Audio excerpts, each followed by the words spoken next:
The Flags of Our Fathers by James Bradley. John Bradley kept to himself regarding his memories of Iwo Jima, the flag raising, and what followed.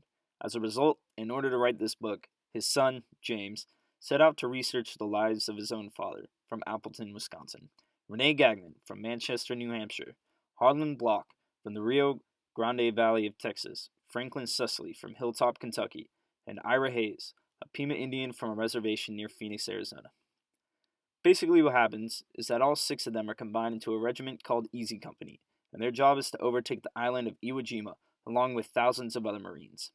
Mike, Harlan, and Ira are all veterans that lead the other 3 up Mount Suribachi, the most strategic point on Iwo Jima. They easily get to the top without encountering fire and put up the American flag. However, one officer wants to then immediately take the flag, so they get a replacement one, and that is where the famous picture of raising the flag was taken. Before leaving Iwo Jima, Mike, Harlan, and Franklin are killed in action.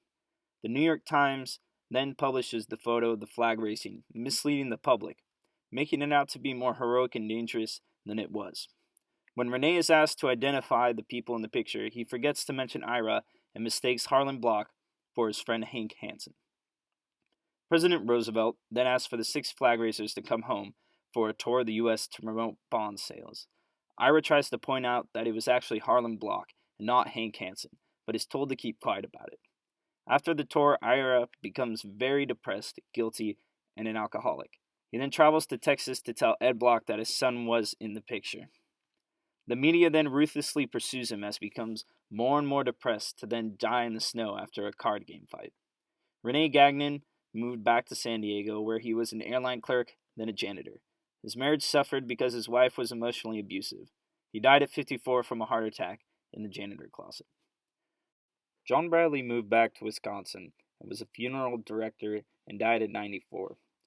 He was known by his community as being the comforting funeral director and not for his military service.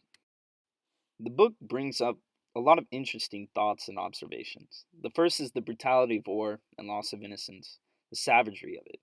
A lot of people going into the Marines at the time are 15 to 18 years old, with this glorified perception of war.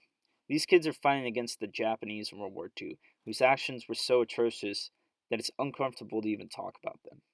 After facing battle, these guys return hardened and scarred, but a lot of their personalities before entering the war are gone, and they become a lot more serious and a bit more senile and depressed.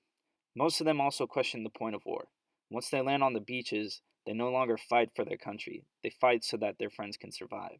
So really, what is the point of fighting in war? Lastly, it's a bit disgusting that the Marines refused to honor Harlan Block at the time, just because they wanted to save their reputation. A lot of the soldiers and Marines in the book are treated like cattle for slaughter, and that their lives don't matter and the officers don't care about how many of them died. It seems like you don't really need war to remove your humanity.